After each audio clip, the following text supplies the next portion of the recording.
We'll move out of communications petitions and we'll move into introduction, adoption of ordinances / public hearing. As you all remember, at the last meeting, we put on hold our public hearing regarding the revocation of the industrial facilities exemption certificate for Corcoyle Composites to give us an opportunity to tour the building. So we will reopen this public hearing, and Sam and Kim, could you guys come up and help us through this one? Public hearing's now open. Thank you, Mayor and Council. I trust you all had an opportunity to read the agenda item summary that Mr. Mackey included in the packet. I just want to add two things. When we discuss, in this case, the industrial facility tax exemption certificate, there are two components of that. There is the rehabilitation of the facility itself, as well as the job creation requirement. Those are both required. In this case, as is indicated in the memo, Mr. Homebeck has not filed a notice of completion or final costs, nor at this time do we have any receipt or documentation showing what the actual expenditures are to date for the project. In addition, we don't have any documentation to support the creation of the 12 to 25 manufacturing jobs that are supposed to be attributable to the rehabilitation of the facility. And again, these are jobs, they must be jobs by Corcoyle Composites to support their manufacturing operation for which this project happened. So at this point, it is our recommendation, once again, that Council adopt the resolution requesting that the State Tax Commission go ahead and revoke the industrial facilities certificate for Corcoyle for 221 Industrial Drive. Kim, do you have anything to add to that? Sam summarized it perfectly. Okay. Council? So you don't have receipts for the expenditures that Mr. Homebeck has put forth in the... We do not, and regardless of whether he provides receipts of what he spent up to date, under an IFT, the project is supposed to be completed within 2 years unless they request more time from the State Tax Commission. We don't have any record that he's requested more time or that it's been approved by the State Tax Commission.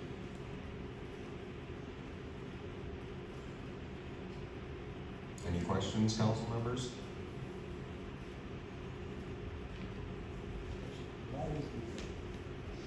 I called, I couldn't make that particular day, but when was the tour canceled? So the tour was canceled because Mr. Homebeck wanted us to sign a non-disclosure agreement to go into the building. And it was against, not only was it against our city attorney's advice, I'm not gonna sign a non-disclosure agreement. I think they should be banned for public officials, honestly. I don't think it's hard. I just don't see how we can talk about something up here after. So that's why the tour was canceled. Yes, sir. Any discussion? I just have a question. So he's required to request from the State Tax Commission a delay. Correct. And he does not do that. Not to our knowledge. We have not seen any documentation that that's happened. Okay. I see Mr. Homebeck is here. I'm sure he wants an opportunity to speak. Drew, would you like to, do you have anything to say, or? Absolutely. Thank you. Yes, sir.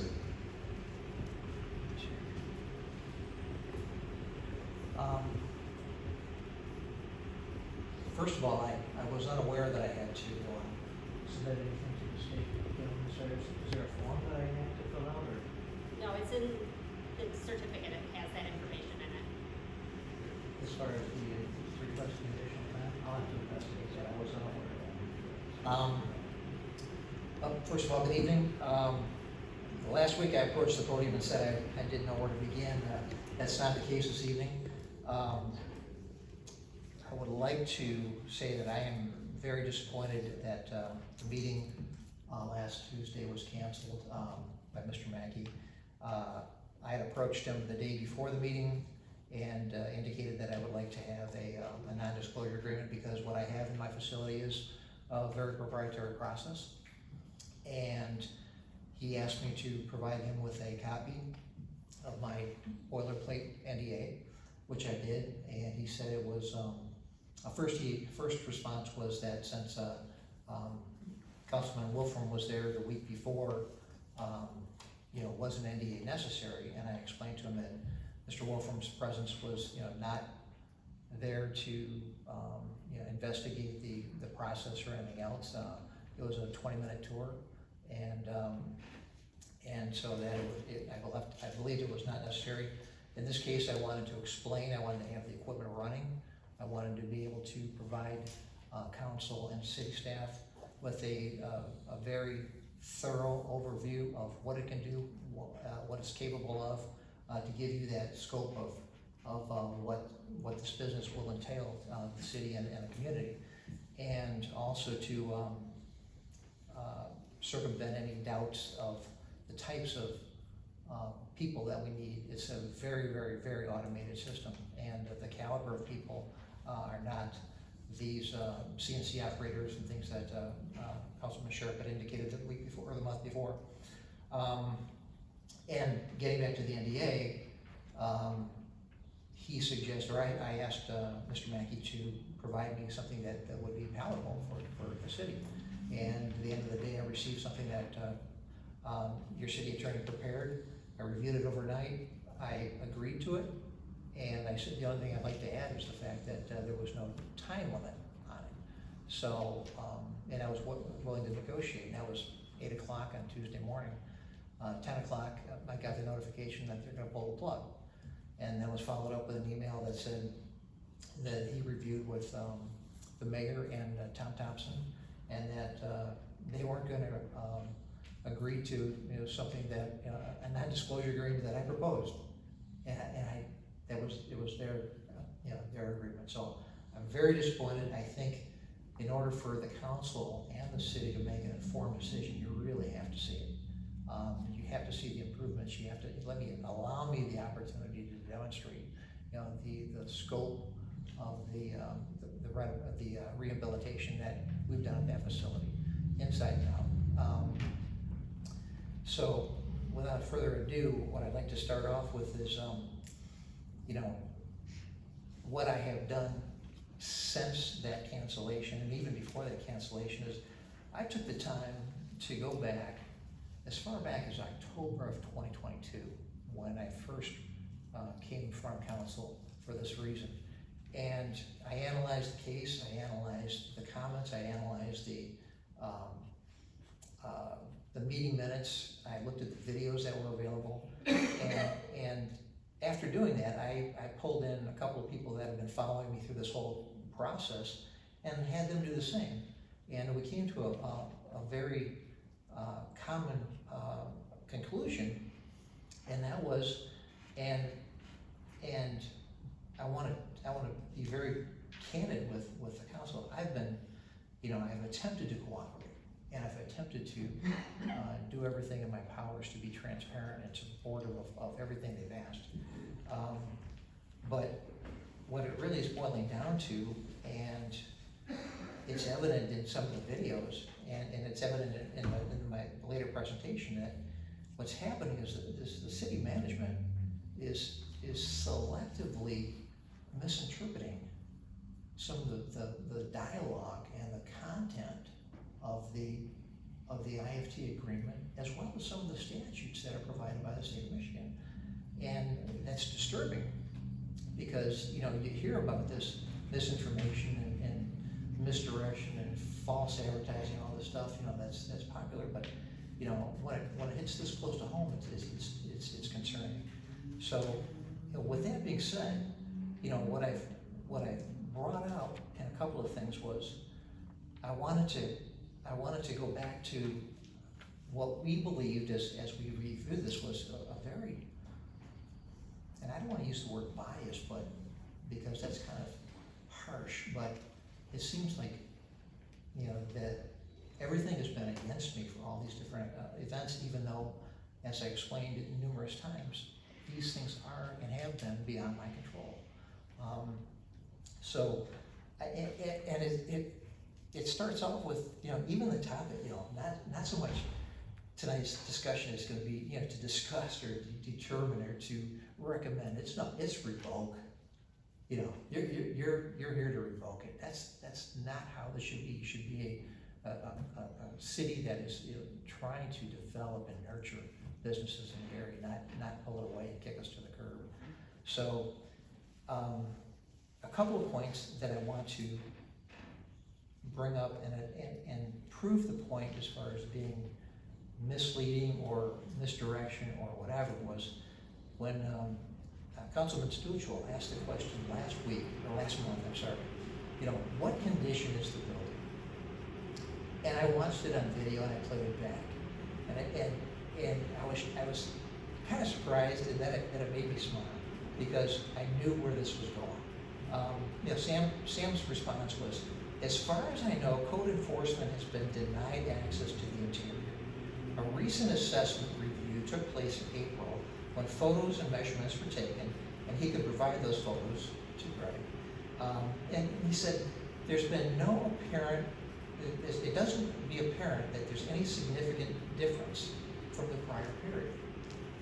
Well, that whole delivery back to you was, in my interpretation, and I think looking at some of the expressions of people's faces was, well, you're being led to believe that I've done nothing. That I haven't, you know, I haven't done anything that I've said I've done. There's been no improvements whatsoever, and which is blatantly false. So that was one of the reasons I thought that the cancellation of the meeting at the facilities was wrong, and I still think you got to see it to believe it. But that, you know, and where I'm going with this is, you know, he said that, yet I know for a fact, and it was deliberate, it was very deliberate, because, now, pay attention to this one.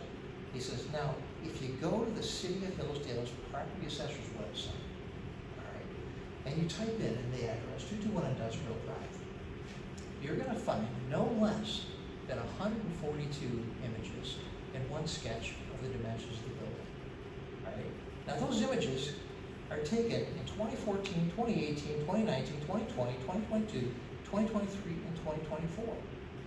And there's over 40 images taken of the interior in November of 2020. That was all after the interior restorations were done. So, you know, the comment like, well, code enforcement's been denied access to the interior, it rubs me the wrong way. And that November event, when they took the interior pictures, that's when Alan Baker was there to provide me with a certificate of occupancy. And that was limited only to the manufacturing area because I had not completed the total restoration efforts in the building. The offices, the lunchroom, things that were not pertinent to manufacturing have been shelved for financial reasons and primarily financial reasons. So, and the comment that, you know, there doesn't to be any significant difference from the prior period. Well, let's see. The prior period was 2023. All the work was done in 2020. It was in the fourth quarter of 2019. The new roof was complete. The fascia panels were complete. The new doors, the exterior lighting, the windows, the landscaping, all that stuff. So you're not going to see any difference from 23 to 24. So it was. I believe it was intent to really to mislead the answer that he was looking for. So, with that being said, the other thing I want to bring up is the brutally evident comments that were made when the city starts to ignore the enforcing and binding and definitive government content of the IFA agreement. And last month, Councilman Palladino asked the question, is the IFA agreement the governing body defending the scope and terms of compliance of the agreement? And Sam dodged the question, and he said, well, the response was the staff's opinion that since manufacturing had not been commenced, therefore no employees hired at their position supports the non-compliance. But the answer should be yes. The language in the IFT agreement is the binding agreement. That's what they have to follow. So, to be clear, the language in item 1, second sentence, the number of jobs created by the company shall include persons employed by the company, its affiliates, contractors, co-tenants, and other occupants of 221 Industrial Drive. Employed persons will include persons who are direct employees, independent contractors, leased employees, and/or employees for other staffing services. That's the language in the agreement. That's what the state has approved, and that's what I'm living by. The city has a different view. And they're saying that the people that are running around my factory, who although they're not my employees, they're in our bodies. And then last month also, Councilman Veer said, well, you know, let me see. You know, we have the jobs, but they're not the right jobs.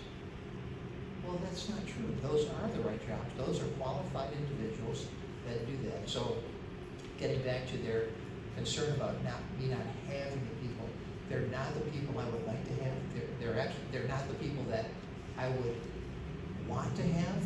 I want my own employees, but they're sufficient in complying with the IFE. And as far as I'm not going to kick that one anymore, but I think it's kind of twisted that we're not really reading it and following the language of the law. We should do that. And when you make your decisions this evening or whenever, think about that. And the last thing that I really want to bring up is, reading the background by David Mackey today was, it was a clip. It was from the Michigan construction permit, Michigan statute, section 207.565, section 2, where it does say the legislative body of a local government unit may, by resolution, request permission to revoke the industrial facilities exemption certificate. All right, and he goes on to say, and he stops at the word good cause. What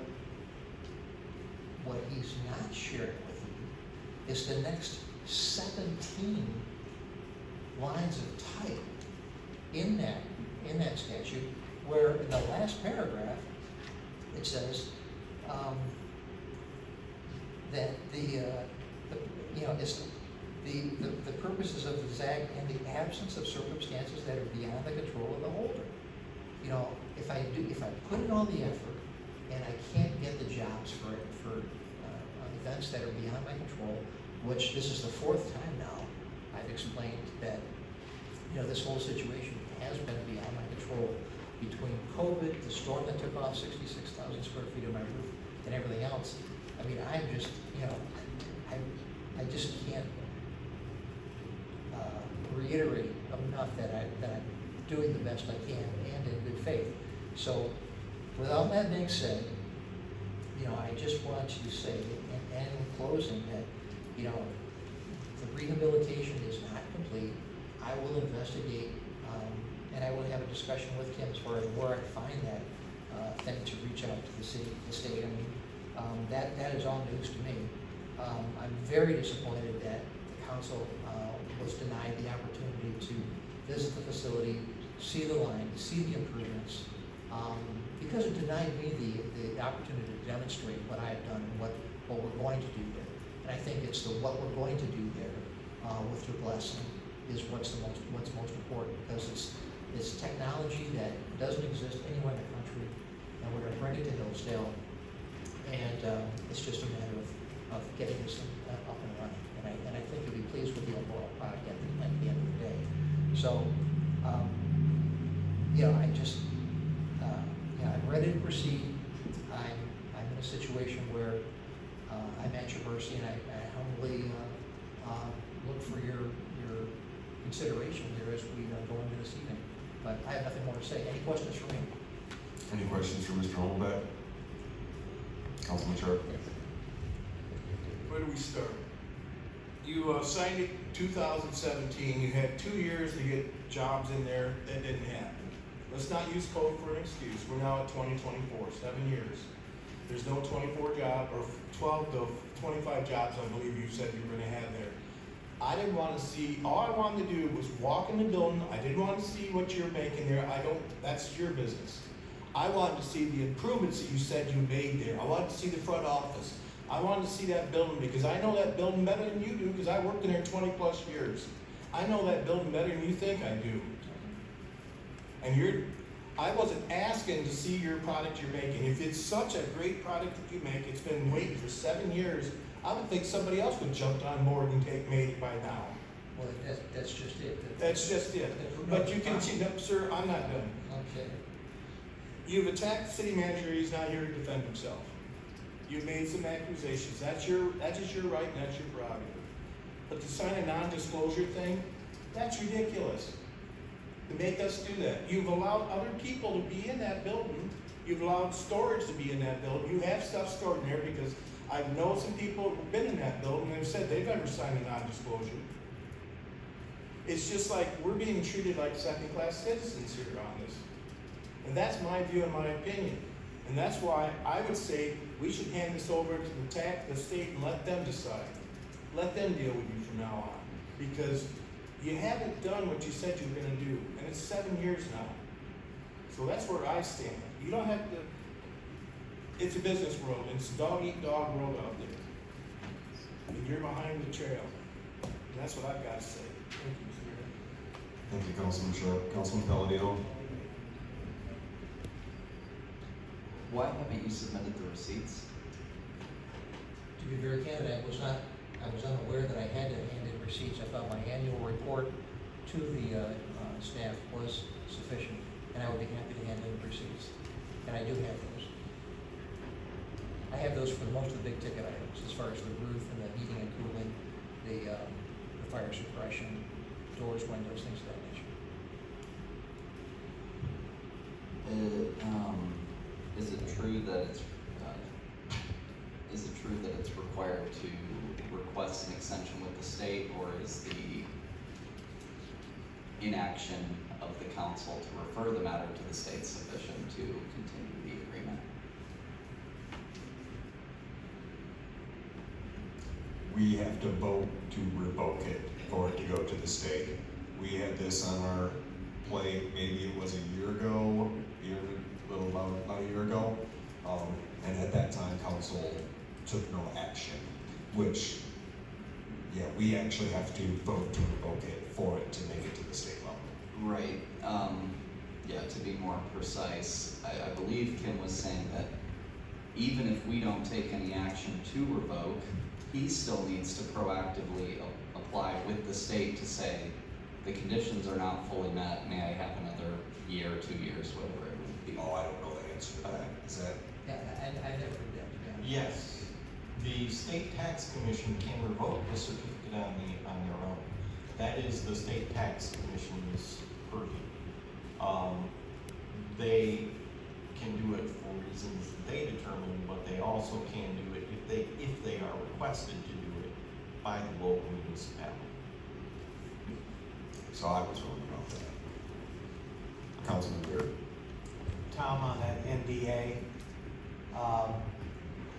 which creates a bunch of problems, and I just could you clarify that?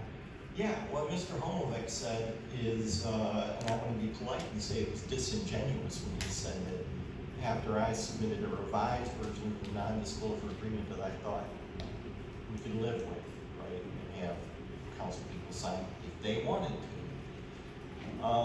When he said that all he wanted was some additional time, I have the email that he sent to Mr. Mackey where he requested other things, including, and I'm not gonna read it verbatim, unless anybody wants me to. Please do. Please. Okay, here we go. And this is Tuesday, July 9th at 8:53 a.m. David arrived a little later than anticipated due to the need to make a couple stops on the way into town. And I will interrupt here just to point out, this was quite a while after the meeting where this had been adjourned to set up this, this tour of the facility. And the first I heard of the NDA was the day before the tour was supposed to take place, when I get it and I'm supposed to take a look at it. So I put together some revisions. But to continue, the review and overall opinion of the NDA suggested was not viewed favorably. However, in good faith and with limited time before today's meeting, these changes to the NDA will satisfy the intent of preventing disclosure of the company's intellectual properties and proprietary technologies. 1, item 4 is to include, quote, the obligations of the parties hereunder shall terminate no less than 7 years from the date of signing, end quote. 2, item 5 is to state, quote, this agreement may be enforced by equitable relief, and in any litigation to enforce a provision of this agreement, the prevailing party shall be entitled to recover actual attorney's fees, end quote. And I'll interrupt my reading just to say I had already torpedoed that in my revision, because the American rule is when you're in litigation, everybody pays their own attorney's fees. And on top of that, it's difficult to put the city in a situation where it's, or any of you individually, where you're potentially subject to suit, which I'll get to in a second here. To continue on with Mr. Homobeck's email, 3, item 1, include, quote, at no time during a public meeting or presence of video recorded media for public viewing disclose the company's confidential information during the duration of this agreement, end quote. And he continues, to be clear, any and all discussion relative to the process, technology, products, formulations, applications, and economic details are protected as confidential information. Under no circumstances any of the confidential information to be discussed during live video feed or recorded for public distribution.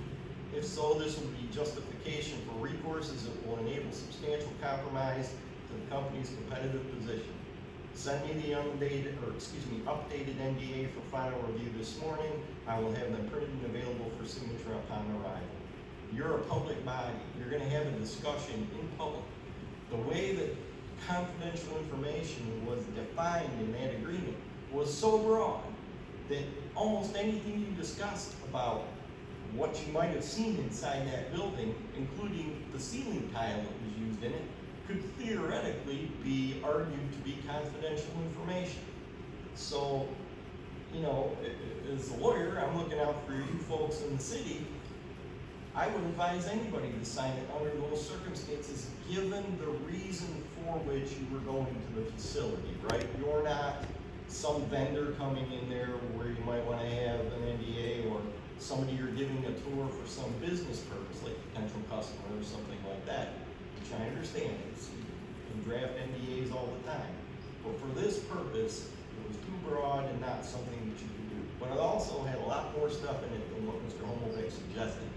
His response to the revised version was.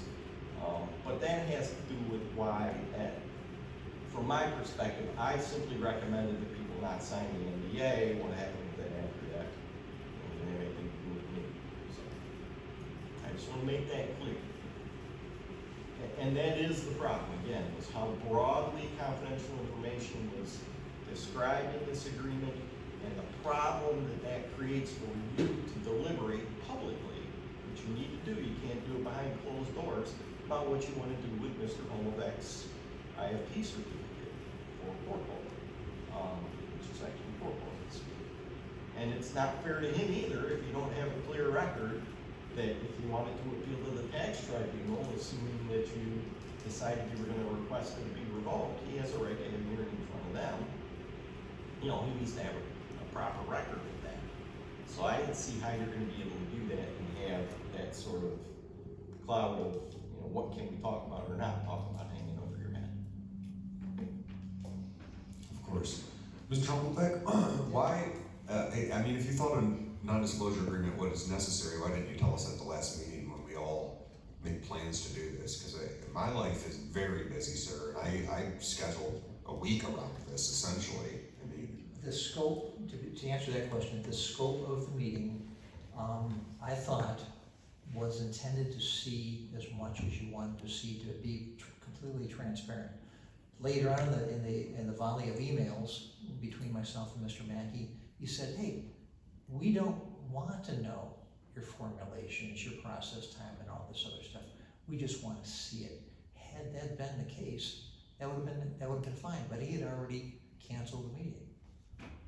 You know, the whole thing. And I thought it was important that, and especially to address some of the concerns that Bruce Sharp has had as far as the caliber of people that I'm going to need.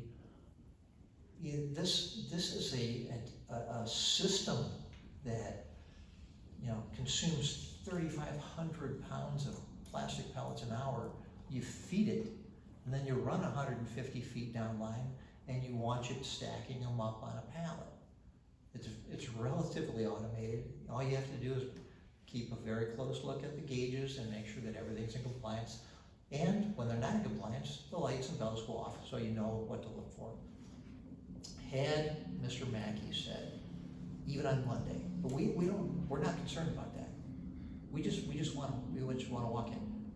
I would have wiped it off the table, and that's the truth. And again, even at the end of the day on Tuesday, I said, hey, council, you guys are welcome to come in. You know, if that's the case, if that's all you wanted. So I think to make an informed decision, even this evening, I think they do need to see it. But again, I extend that personal invitation to come look. Thank you, Mr. Holmbeck. Any more questions for Mr. Holmbeck? Okay, we'll open up the podium for Sam. You have something to add, do you? Yeah, I think we'd like to address some of the things that Mr. Holmbeck stated, if we could, before we open it up to public discussion. What's that? Sam wants to stand here. Yeah, we would like to address some of the things that he stated there, just to kind of set the record straight, a few items. I want to back up for a second. You know, the certificate that was issued in 2017 had a project completion date of December 15 of 2020.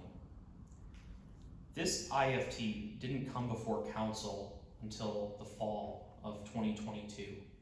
So there were 2 years after which the project should have been completed that this was not brought to council. However, it became apparent to city staff that the project at that point was not completed and the jobs were not created. And so he was actually sent a letter from the city attorney in 2022. That letter said city staff finds him in non-compliance and asked him to submit information to, you know, address what we felt was basically his deficiency in following the IFE agreement.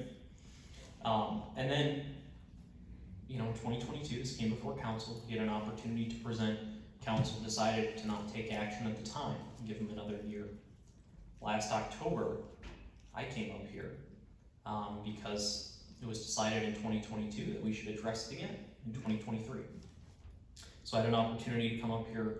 We shared, you know, a lot of the same information and our reasons for finding that he's not in compliance, and council at that time determined to give him some additional time as well.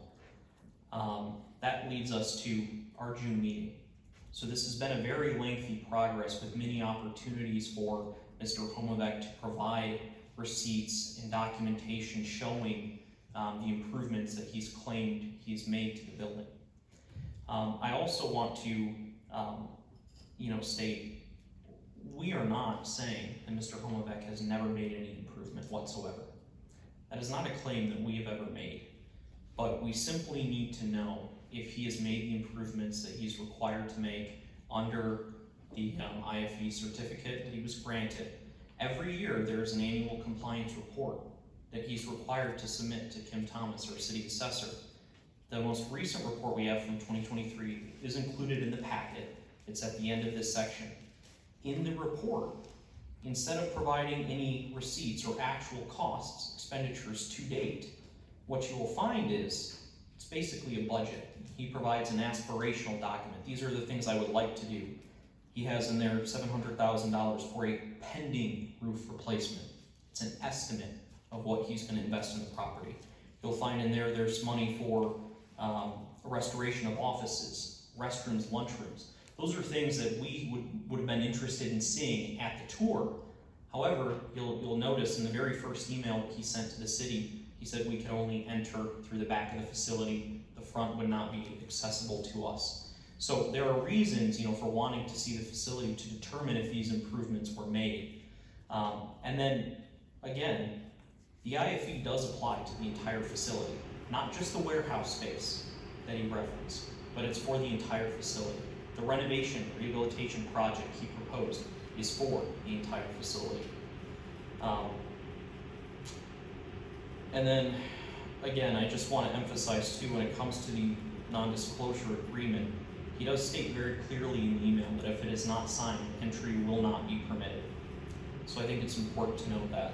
And once again, I'm glad he brought up the jobs that he claims have been created in that report from this January. We reached out to some of the companies in the report that he said have created jobs in connection with this project. One of the companies, AAS Automation Systems, dissolved. They filed their articles of dissolution with the state earlier this year. Precision Gauge and Metal Tech said that they temporarily leased space at that facility for material storage in 2021 and 2022. They do not presently lease space, and they said they did not create or retain any jobs. Debacle Products, we have not received a response to multiple requests for that info. Mains Importing said they have leased warehouse storage space at the facility since August of 2022, and they said 2 jobs for Mains Importing were retained. Now, in that report that he filed with the city assessor's office, he claims in there, this is a direct quote, that those companies have maintained daily activity on the site. That appears, based on our research, to not be an accurate statement, and that leads us to believe, once again, that the job creation requirement is not met, even under a very generous interpretation. Not to mention, there are no actual Corcoyle LLC jobs, nor have we been provided with payroll receipts or even any indication that he's tried to hire somebody or posted these jobs. And then as well, just once again, it is a requirement, it is a statutory requirement that when he's finished with the project, he files a notice of completion and submits final costs to the city assessor. And once again, if he had needed additional time, at any point up until now, he had the opportunity to request the state tax commission grant him extra time. That information is on the same certificate that was issued to him. So I just want to clear up a few of those points for you. And Thank you, Sam. Any questions for Sam? Did you request receipts from Mr. Hummelbeck?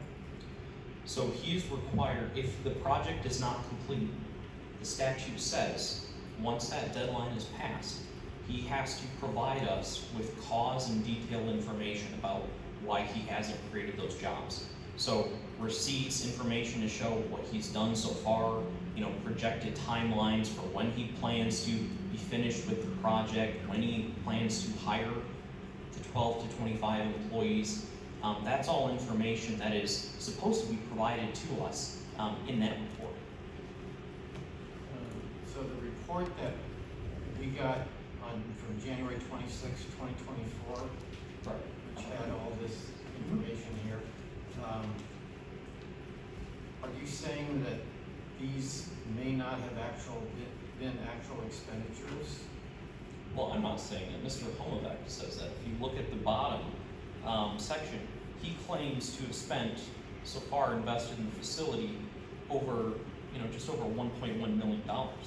If you look at the very bottom of the line, he lists $700,000 as a pending roof replacement. He said that the offices have not been completed. That's listed in there at $77,000. So there's uncertainty.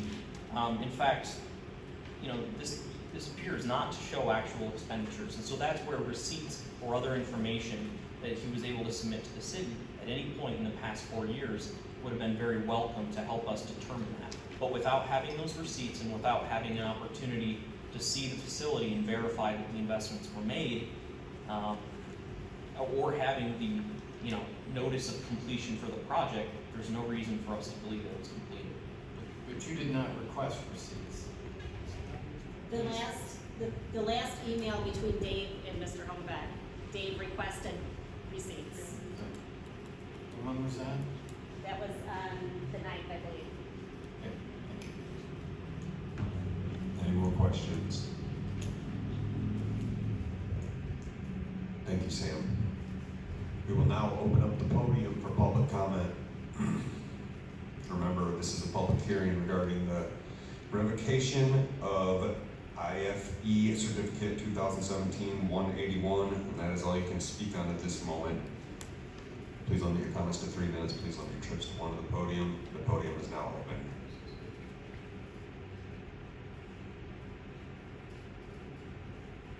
Seeing no public comment, we'll close the podium. Council. I just have a couple of comments, and I've talked about this a little bit before. But again, the statutory language says that it may be revoked in the absence of circumstances that are beyond the control of the holder. And of course, we have a whole list of things that were beyond the control of the holder, including the roof going off, and the people that were supposed to fix the roof didn't, and then he sued them, and then it went through all this, and there was a loan, and then they put a lien on the building, and so we couldn't get a loan to get cash in order to do this. And I think that, in fact, I did have a letter from Martin Taylor, who's the building official for Hillsdale County, where it was to David Mackey, and it said he was going to advise him of the status of the roofing project, and he talks about the roof covering installed was improperly done by the contractor, still had numerous code violations. There's no corrective action had been done. The matter is currently pending legal action taken by Mr. Holmbeck to have corrections made and the roof replaced. The latest knowledge we have is the matter is in arbitration awaiting final court disposition, and then he ended up winning that. And then, but it says Mr. Holmbeck has cooperated with his office on this matter and is trying to resolve through the courts to have the corrections made so the building will become usable. So I just think that there's been, it's not like he hasn't been doing anything. Now, I don't know about the $700,000 in terms of the amount of money that's been spent on this, but clearly there has been there's been circumstances beyond his control, which is what the statute says. And then I think I asked last time about how many, because we're talking about 20 manufacturing jobs here. Let's presume that he has actually spent the money that he was supposed to spend. I asked how many manufacturing jobs are there in Hillsdale, and so, but that was not available from Sam. So I did look at, I found a 2016 study that found that there were 4,736 manufacturing jobs in Hillsdale. And then I looked up, and Indeed right now shows that there are more than 100 jobs within 25 miles of Hillsdale that are in manufacturing. So I'm just thinking that the question about the 10 manufacturing jobs, clearly he is not being able to manufacture because of all these other issues.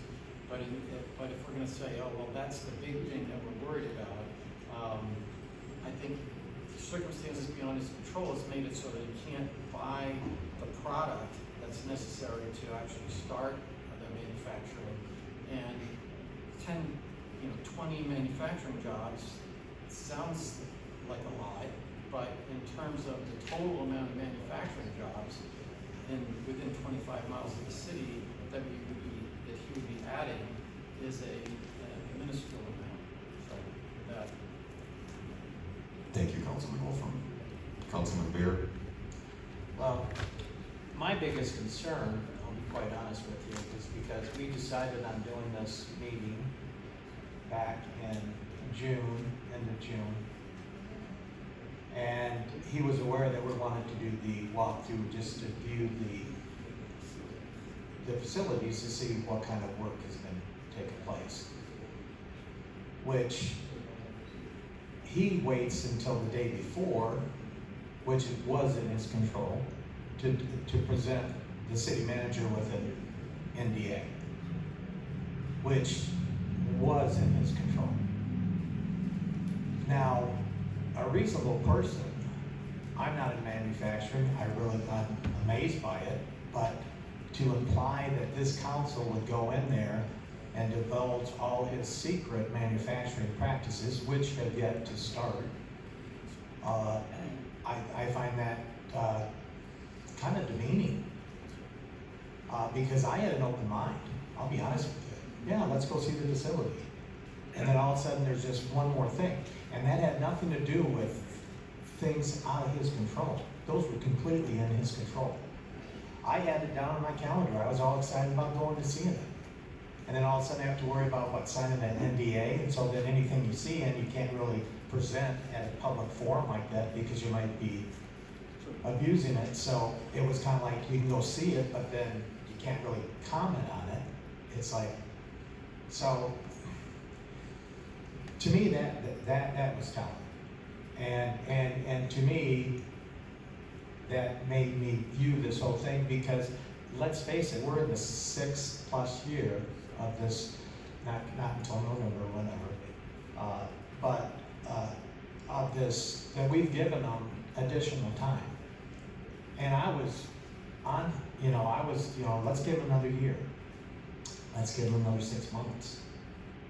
And, but I don't know, from my own perspective, I think that we have been played. And if it isn't such a great thing, and then because at the last meeting, Drew was talking about, well, I just need another $35,000 to get this manufacturing going.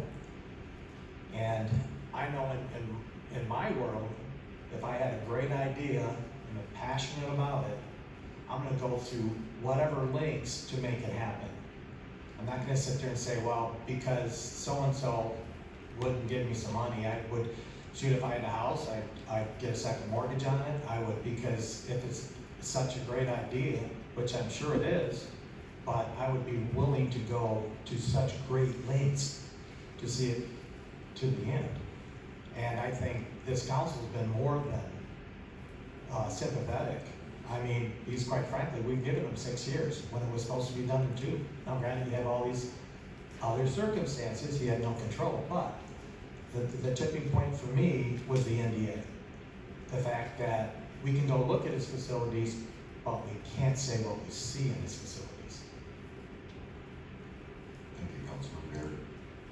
Councilman Stuchel. Well, I am in manufacturing, been in a long time, and I've done a lot of plant renovations in my career. One of the first things you do is you take before and after pictures. You show what you're starting with, what you're ending up with. I haven't seen any of that.